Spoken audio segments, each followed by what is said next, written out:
Namaste, everybody, and welcome to Parinama Yoga Online Live. This is a session of coffee with Eknath, which is basically a weekly gathering of anybody who wants to come and learn something about universal spirituality.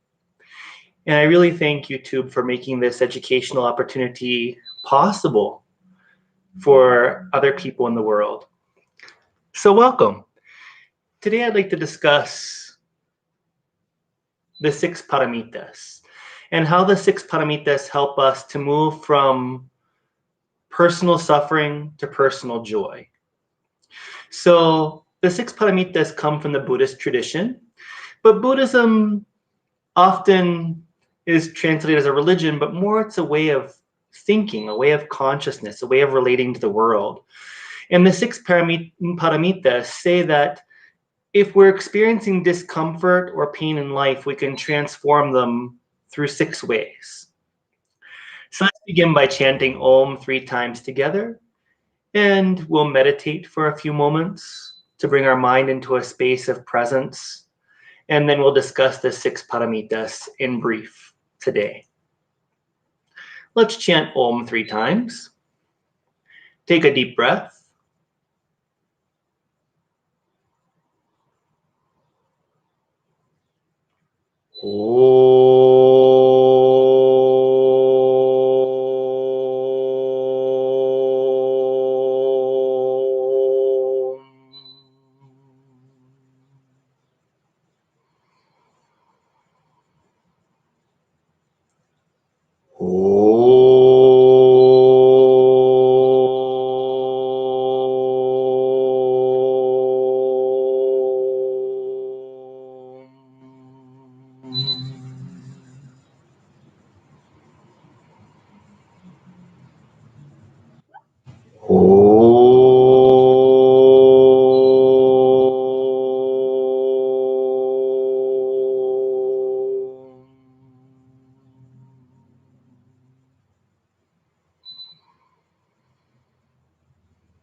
Let us come to a comfortable seated meditation position on the ground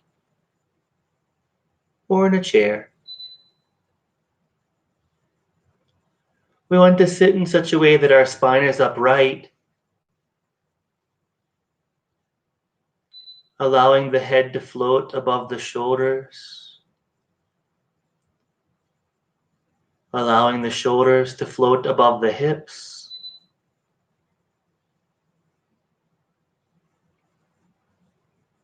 and relaxing your hips down into your asana, your seat.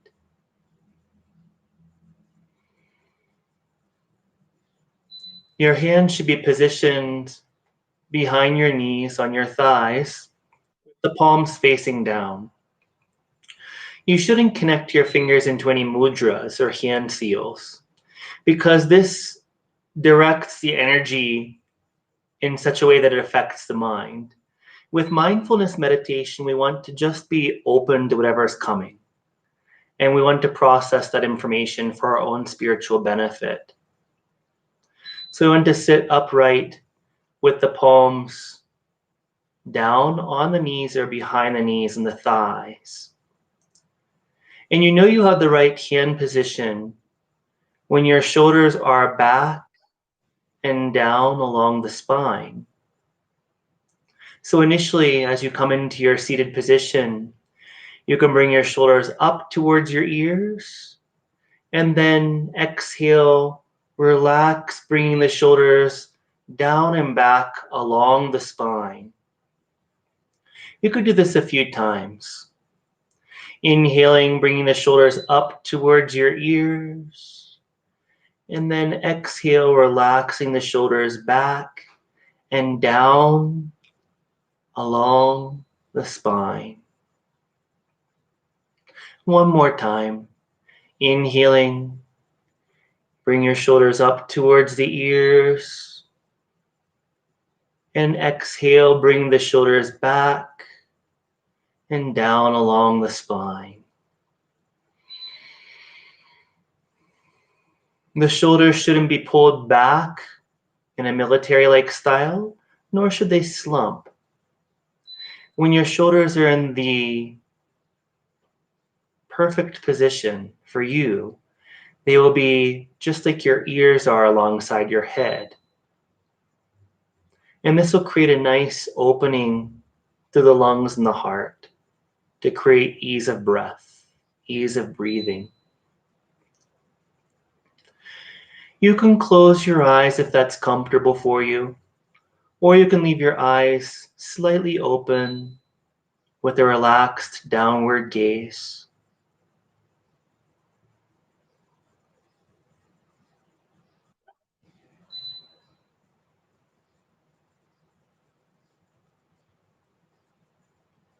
Have a light smile on your lips, inviting happiness to come to you,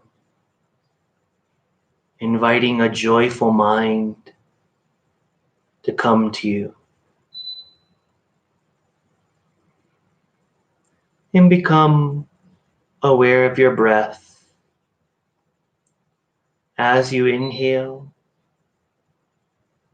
and as you exhale.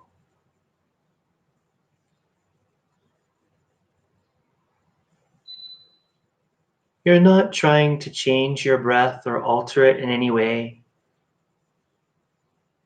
We aren't doing any special pranayama or breathing exercise.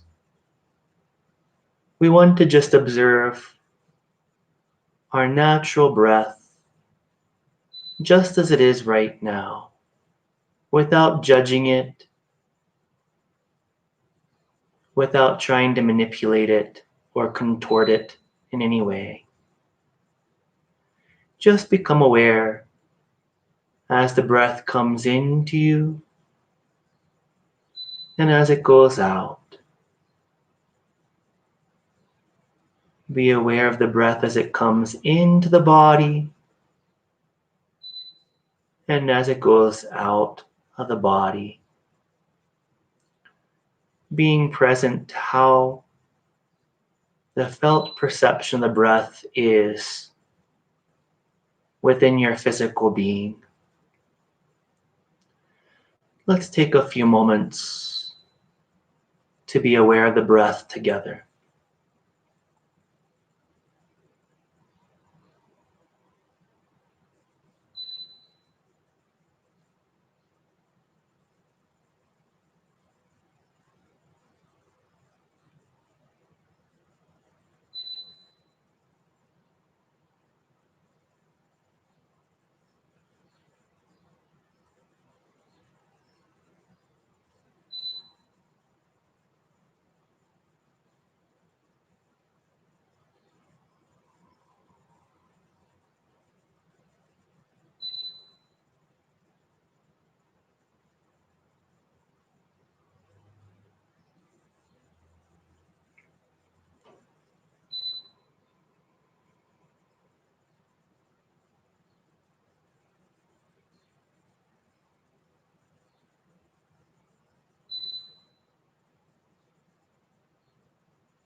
Let yourself come into your space.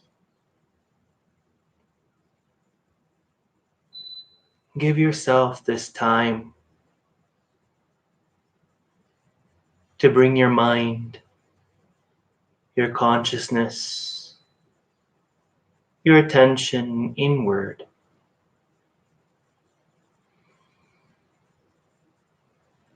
As we come more inward, and as we bring our gentle focus onto the breath, we'll start to settle in and relax and calm down. This is called shamatha meditation or calm abiding meditation.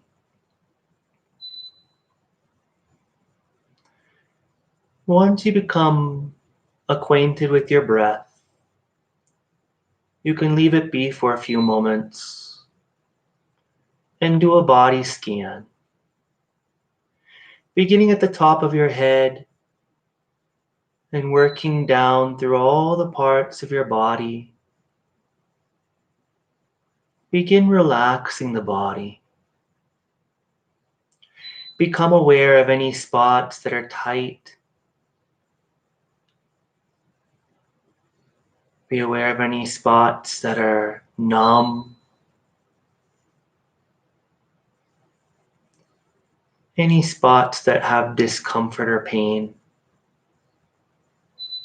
And as your mind comes through each part of your body, from your head down to your toes, be willing to relax that part. Let the muscles, the tissues, and the joints open up and release any held tension. Relax your neck, your shoulders, and your arms. Relax all the muscles of your face and your jaw, the corners of your eyes. Relax your chest and your upper back. Relax your belly and your lower back. Relax your pelvis.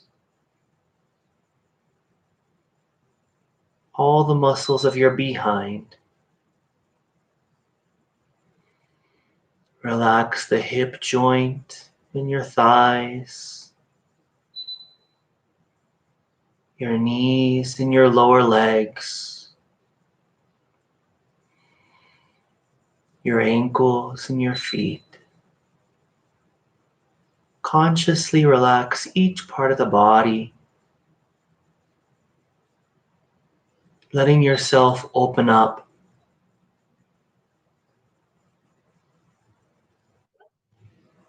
to whatever is currently going on, physically, mentally, or emotionally.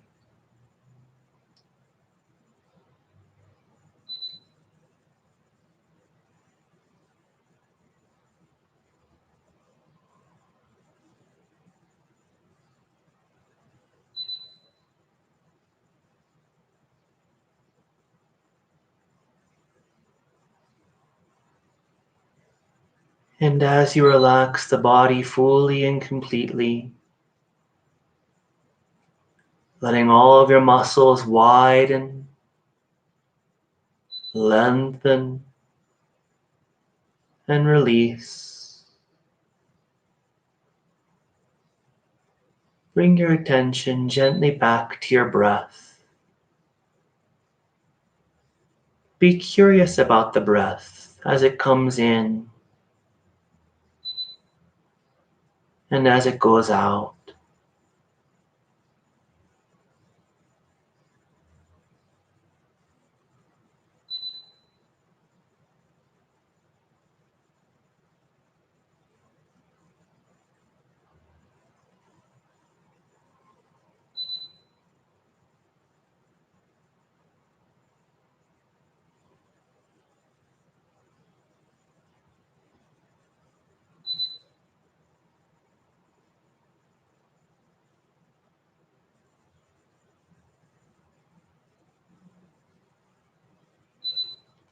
If any thoughts come up,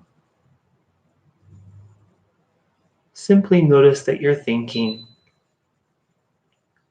and bring the attention without any self-judgment back to watching the inhale and watching the exhale. Witnessing each inhalation and each exhalation. By simply doing this, the mind can enter a heightened state of awareness.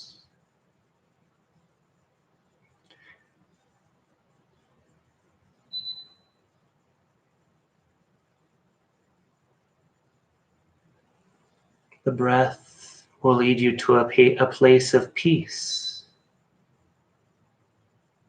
stillness, and calm abiding.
If the mind starts giving you a storyline, if it starts to make plans for the future or gets stuck in the past,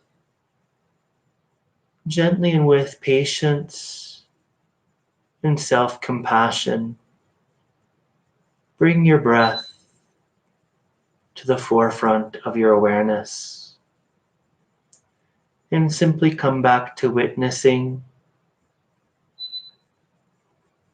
the inhale as it comes in and the exhale as it goes out.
coming to a space of infinite shunyata, space. In that infinite space, there's only oneness.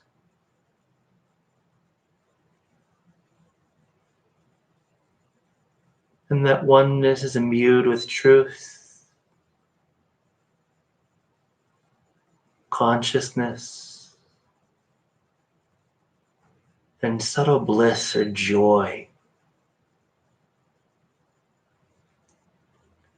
Aspire to touch that more deeply each day.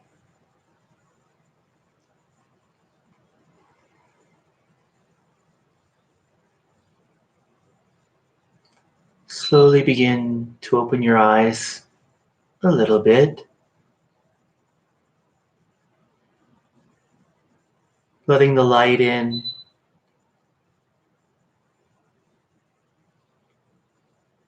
noticing your space, and take 3 more deeper conscious breaths in and out to seal or close this shamatha practice.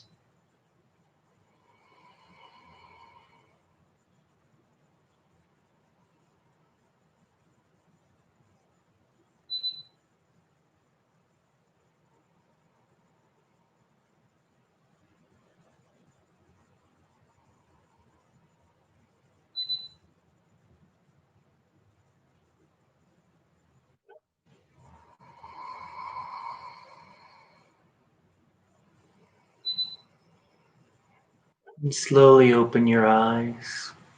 Maybe stretch a little bit if you felt a little tight, opening up the body. Maybe adjusting your position into a chair or a couch or a bed if that's more comfortable for you to hear the short message I want to share today with you. Take a sip of your coffee. It is coffee with Eknath, so coffee is required or some sort of nice tea if you're not a coffee drinker. This is a great way for us to meet from all over the world, sit in our own living rooms and bedroom and talk about Dharma. Talk about universal spiritual truth and how to become more compassionate in daily life, more awake to ourselves and to others, and to aspire to go from a closed point of view to a more open point of view, to include others in our own growth process is the goal. My yoga school's name is Parinama Yoga School. Parinama means to create a transition or a shift or a transformation on the levels of body, mind, emotion, and soul. As we practice meditation and other sadhana or spiritual practices, your own innate wisdom will surface. And this will allow you to come to the next level, so to speak, the next spiritual level. Enlightenment usually isn't a big bang experience. It's usually over the course of many years, you have inner revelations from your own consciousness, from your own true self. You experience a little bit more of the truth. In general,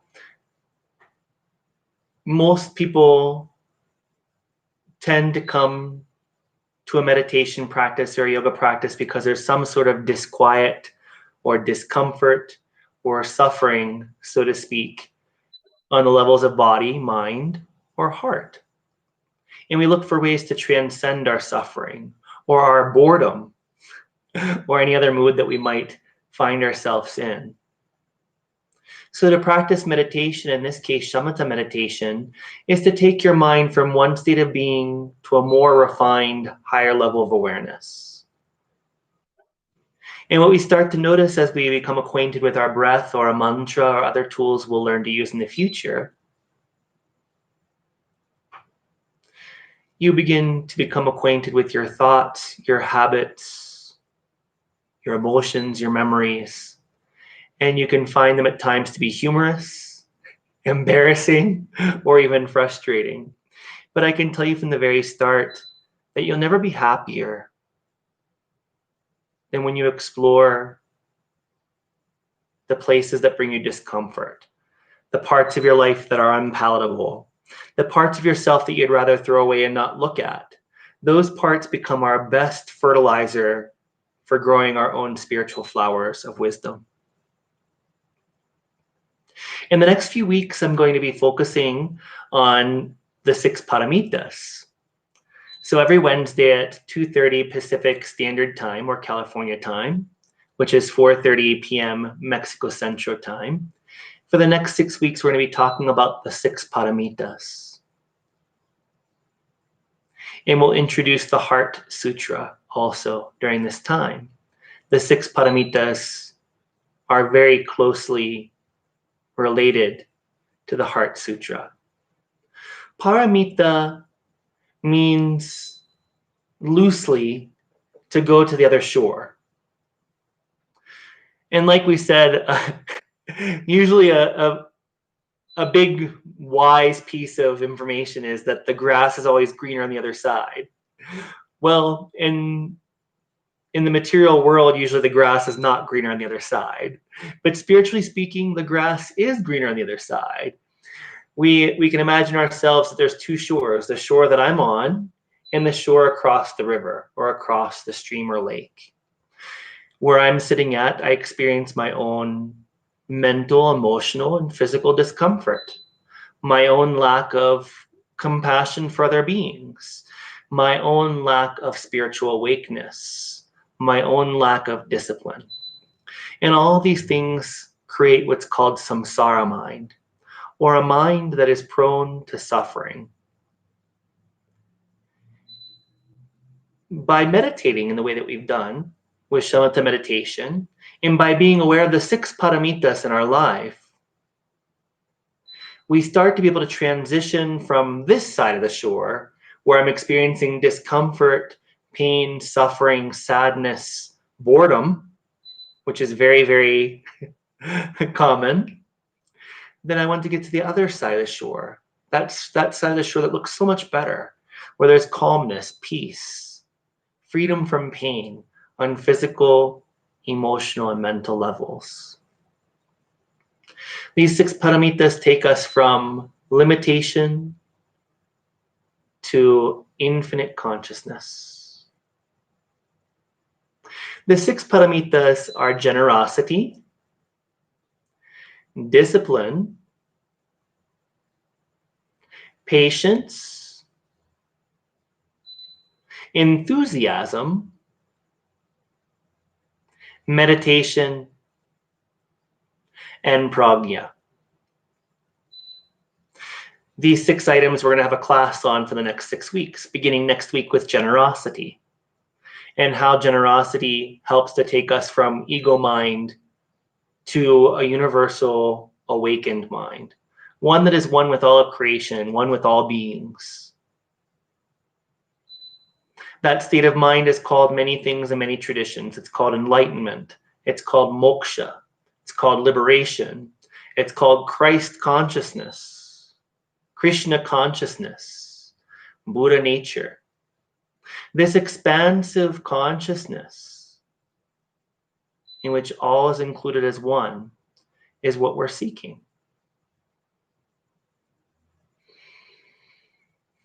Generosity is very important because it teaches us not to cling to things. There are 2 ways that we suffer, and that's through attachment and through aversion. We always want to cling to the things that bring us the slightest amount of pleasure.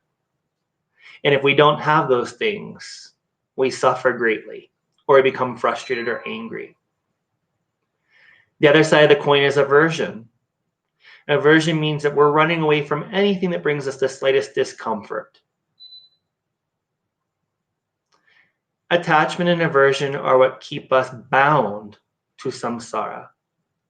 Samsara is the state of suffering. Samsara is also the so-called wheel of birth, death, and reincarnation. Until we have no desire other than for liberation itself, liberation of consciousness, then we must, out of necessity, be reincarnated into another body. And of course, having a body necessitates suffering. There's suffering when we're in the womb, they say. There's suffering as we're born. There's illness, old age, and death as we go through our life. Also, there's the everyday sufferings that we experience: emotional pain, mental pain, economic discomfort, suffering due to family, friends, loved ones. Living in this world is very uncomfortable in many ways. Unless we can have a shift of consciousness, then everything becomes joyful, even death itself. So generosity helps us to give up our attachment.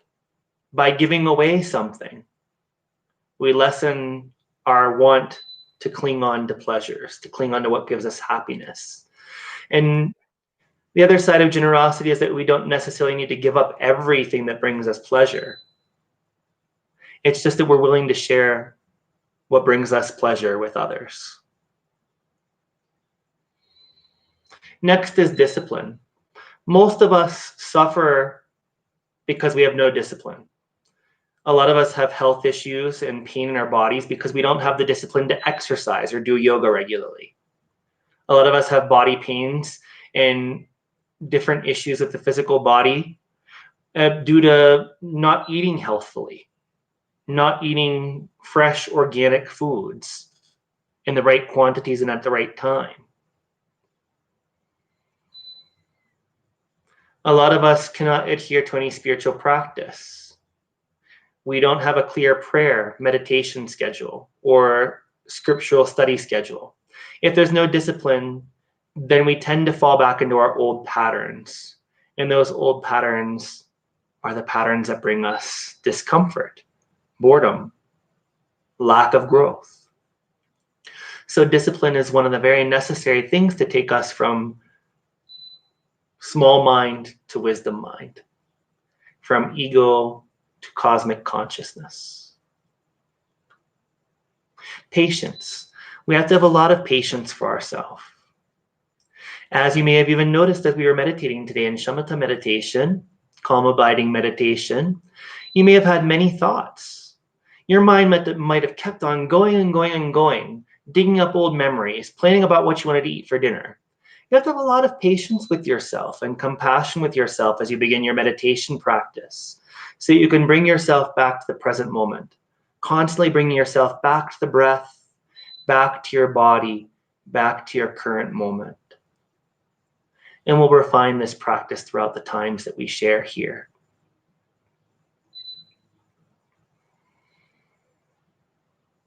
Patience is also required with all circumstances, with every person we meet, in every situation that we find ourselves in. The greatest thing we can do is learn to have patience. We'll talk about this virtue in a few weeks.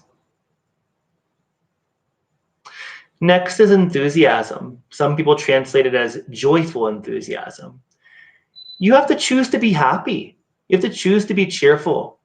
There's a lot of things in this world that can bring us down. There's a lot of uncertainty in everyday life. We have to make the conscious choice to be happy, directed, and cheerful, no matter what happens. In yoga, this is called santosha. It's one of the niyamas. Santosha means that whatever may come today, I will be content within myself. And that doesn't mean that a yogi or yogini doesn't feel any pain or any discomfort or any doesn't experience mental restlessness. It just means that no matter what happens today in my body, my mind, and my emotion, I know that in my essence, in my center, I am content and joyful. And I will bring myself back to that space of calmness and peace whenever I get too far out into the ocean.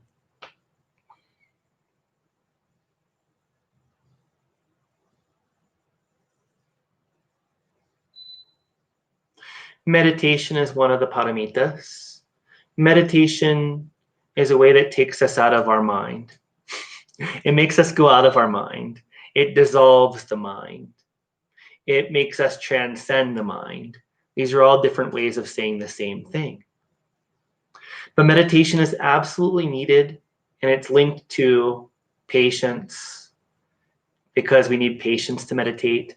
It's linked to discipline because we need to have discipline to meditate daily. It's linked to generosity. We're being generous with our own self when we take the time out of our busy days to meditate and cultivate our own spiritual path to its fulfillment.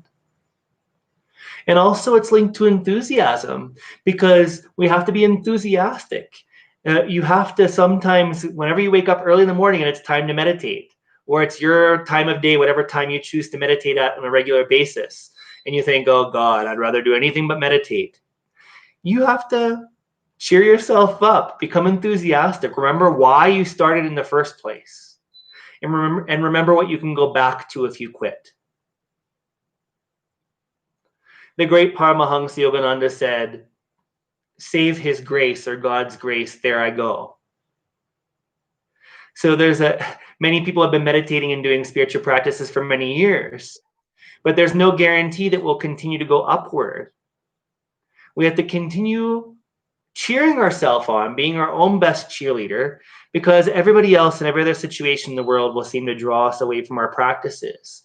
We have to have the determination, the dhridavrata, the firm resolve, a strong sankalpa that whatever happens, I will meditate today, at least once. In the beginning, you can start with just 5 minutes of this shamatha meditation. Expand it slowly to 6 minutes, to 7 minutes. Working yourself up to a half hour or an hour is good. Both for our spiritual progress and our health, it would be optimal that you meditate as soon as you wake up and right before you go to sleep. And if you have time, a really short period in the middle of the day or right after work is really optimal.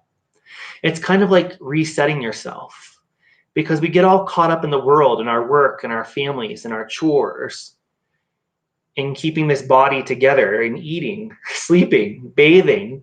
The more spiritual that you become, you start to really question, why is it like this? There's so much time wasted in bathing, pooping, eating, cooking. I'd rather just spend my time meditating.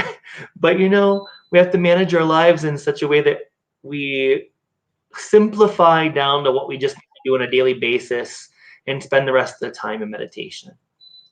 But ideally, we want to start off with just 5 or 10 minutes a day. And then slowly you'll increase the capacity to stay with yourself, to be patient with yourself.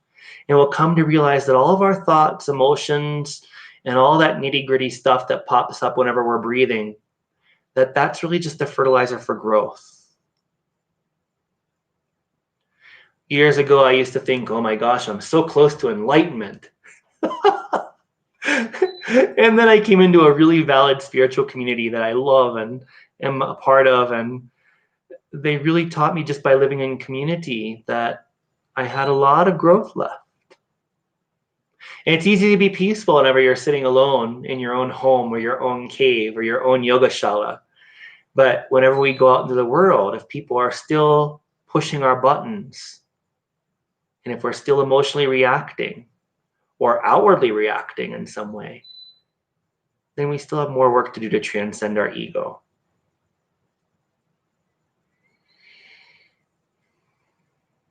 Finally, there's prajna. Prajna means beyond wisdom. It means beyond anything that could be contained in your mind, in your brain. This consciousness is beyond the material world.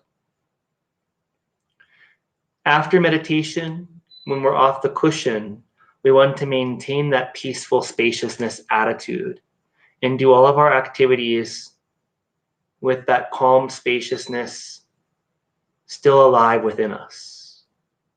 So as we cook, we want to remember that feeling of meditation, to hold on to that peace and that calmness for longer and longer periods after you get off the mat.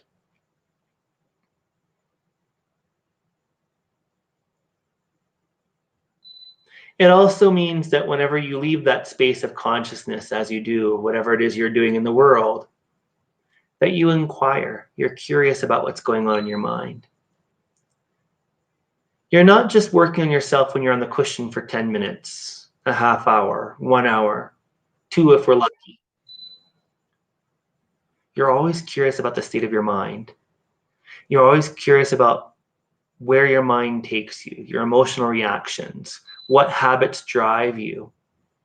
We always have to look at whether our thoughts, words, and deeds are taking us towards joy and enlightenment or down into the bowels of attachment, aversion, and suffering.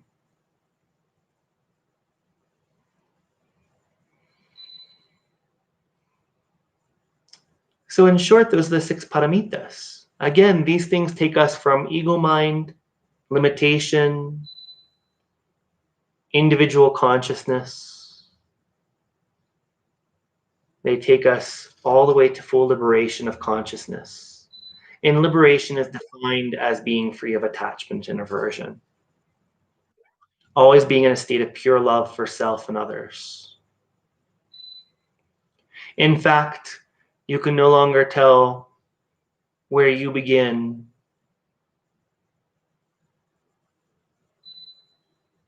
and where you end.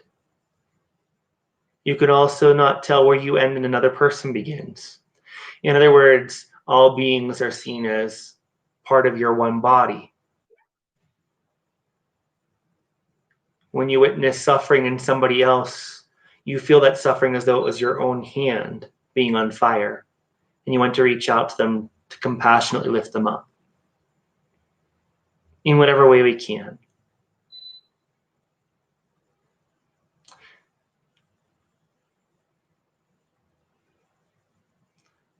You can start with this mantra before your shamatha meditation. We're actually going to end with it. It's called the Paramita Heart Sutra. We're going to start going over it next week in small pieces and tying in how these 6 paramitas work with that scripture. The mantra of that sutta or that sutra is Gate Gate Para Gate Para Samgate Bodhi Swaha. And we'll talk about more whatever it means. Mantras aren't really necessarily needed to be intellectualized about. You don't need to know exactly what they say. But this mantra is meant to take you beyond your mind. Pragya Paramita. The mantra which takes you from the shore of mind to the shore of beyond the mind. To have a real parinama experience, a real transition of consciousness.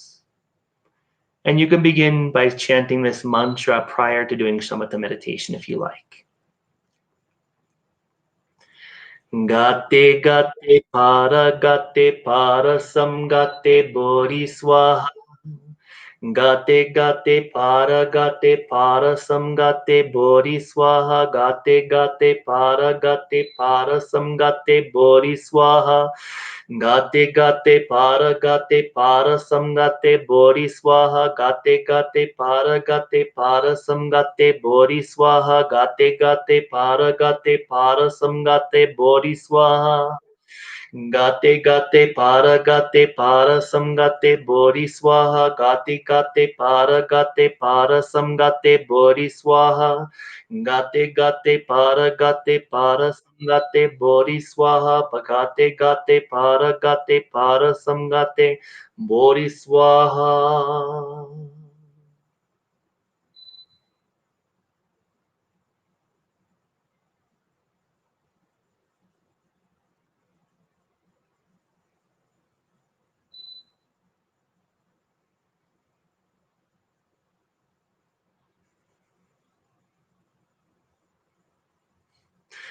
Until next time, everybody, namaste.